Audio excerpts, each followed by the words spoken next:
اعوذ باللہ من الشیطان الرجیم بسم اللہ الرحمن الرحیم انما یخشی اللہ من عبادہ العلماء۔ یہ اللہ دا احسان اور خاص اللہ دی رحمت ہے۔ روپڑی خاندان نو اللہ نے جویں نوازیا، ہندوستان تو اسی انہاں دے مرید ہوئے اور انہاں دے نال تعلق ساڈا قائم ہویا۔ میرے والد صاحب رحمۃ اللہ علیہ ایویں ہر ویلے وڈے حافظ صاحب حضرت مولانا محمد عبداللہ صاحب رحمۃ اللہ علیہ انہاں دی خدمت دے اندر حاضر ہوندے، انہاں دے کولوں کچھ نہ کچھ سکھدے پھر ملک تقسیم ہو گیا سی، ادھر آ گیا جس ویلے پھر کوئی ایڈا نیڑے ہونا نصیب نہیں ہویا۔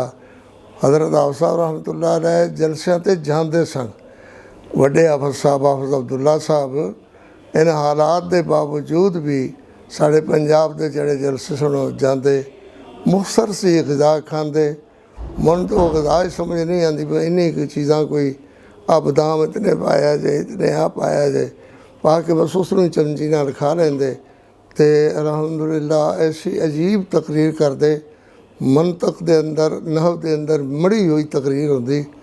کئی باری انج ہویا کہ بڑے علماء تو مراد میری ادوں سید تعلق شاہ صاحب بخاری دا روڑا بہت سی، پاکستان تو پہلے بعد پھر وہ بس ختم ہو گیا۔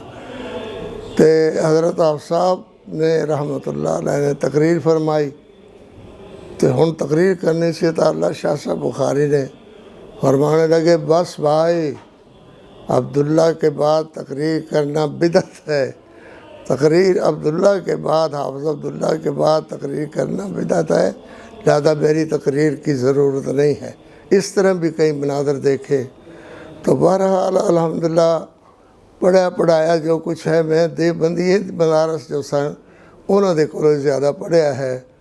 اور آپ صاحب رحمۃ اللہ علیہ دے مناظرے مولانا غلام اللہ خان نال ایک مناظرہ ہویا، بڑی کامیاب جت ہوئی حضرت آپ صاحب دی اور کمال گفتگو کی تھی، کوئی نہ کار فار نہ یہ وہ کچھ نہیں بس وہ مولانا غلام اللہ خان نو ایسا چت کیتا کہ اج تک سمجھ نہیں ہے کہ یہ ایڈی وڈی شخصیت، بہرحال دونوں شخصیت سن مگر مولانا غلام اللہ خان رحمۃ اللہ علیہ اس طرح چت ہوئے کہ سمجھ نہ آوے کی ہو گیا ہے۔ تو اسی طرح ہی حضرت آپ صاحب دا مناظرہ ایک ویکھیا تو وہ ایسے سرگودے تو اگے ایک جگہ ہے تو بریلویاں دا مناظر مر گیا شاید وہ سید کہلاتا سی، تو حضرت حافظ صاحب رحمۃ اللہ علیہ نے بات چھیڑی، وہی بات کرن دا بہرحال جگتاں وگتاں کرن دا بڑا عادی سی، مگر ایسا حضرت حافظ صاحب نے اللہ نے درجہ تے کمال بات کرن دا ڈھنگ سلیقہ انج عطا فرمایا سی کہ انج تو انج کر دیندے اللہ دے فضل نال، اللہ رحمتاں کرے، اللہ درجے بلند کرے۔ کئی جلسے میں انہاں نال کیتے ایویں ہی ہوندا جڑا انہاں نے بیان کرنا وہی میں بیان کر دینا تے ساڈی روٹی بن جانی، انہاں دا جلسہ بن جانا، اس طرح ہوندا رہا۔ اللہ تعالیٰ بخشے، اللہ درجے بلند کرے۔ قاری صاحب اج میری تھاں تے جمعہ تسی پڑھانا ہے، میں کہا جی میں حاضر ہاں، اتنے جمعہ پڑھایا۔ ایویں طرح کئی گلاں ایویں ہوئیاں، بھائی میرے کولوں جلسے تے فلانی جگہ نہیں جایا جاندہ، تسی جانا ہے، ایسے کر کے تسی جانا ہے۔ چلو اللہ اکبر۔ نہیں رہے وہ بندے جڑے اخلاص تے مرقع، خلوص پیار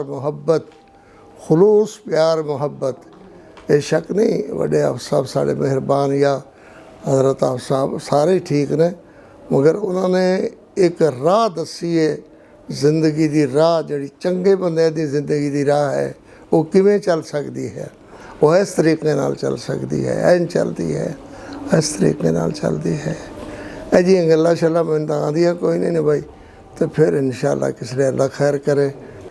آپ صاحب عام طور تے سرگودے جاندے، سرگودے انہی بلاک والی مسجد میں خطیب صاحب اور ادھر مولانا صدیق صاحب، تمہیں پتہ ہی انہوں دا، وہ کٹھے پھر اسی آندے۔ تو آپ مولانا صدیق صاحب نے کردے رہنا گلاں، مگر وہ گل جو اللہ نے ہن چمکائی ہے، جو ہن روشنی پیدا ہوئی ہے ان حالات اندر جڑی گل ویکھ رہا وہ تو کدھر الحمدللہ چلی گئی ہے۔ خدا نے ایسا نوازیا دواں بھائیاں نو، اللہ تعالیٰ برکت کرے۔ ہن تے سارے ساتھی بھی آرزو کرتے ہیں کہ اسی بھی جائیے تو جا کر کے تھوڑا بہت ہی ٹائم ملے، تھوڑا جہا ہی خطاب دا موقع ملے، ہونا چاہیے ہے۔ ہن تے رنگ لگے ہوئے نے اللہ دی رحمت دے، اللہ دے فضل دے۔ میں نا اگر اس دور دے اندر جدوں بریلویاں نے مسجد ساڈے کولوں کھوئی اور یہ حالات ہوئے ہوندے، یہ نوجوان ہوندے تو شاید یہ حالات نہ ہوندے۔ بہرحال وہ تو جو اللہ نے منظور ہے ہو جاتا ہے۔ اس کے باوجود الحمدللہ ہن ٹھیک ٹھاک مسئلہ صحیح حالات نال چل رہا ہے۔ اللہ عزت دے الحمدللہ، اللہ برکت دے، ہور اس طرح اللہ عطا فرماوے۔ میں اپنی کمزوریاں دے باوجود آنا کچھ جلسہ ایک خانپور والا تے ایک جلسہ چکنا نہیں چاہیے، کچھ ہو جاوے چکنا نہیں چاہیے، تو ڈگدے ڈھیدے آ جائیدا ہے الحمدللہ۔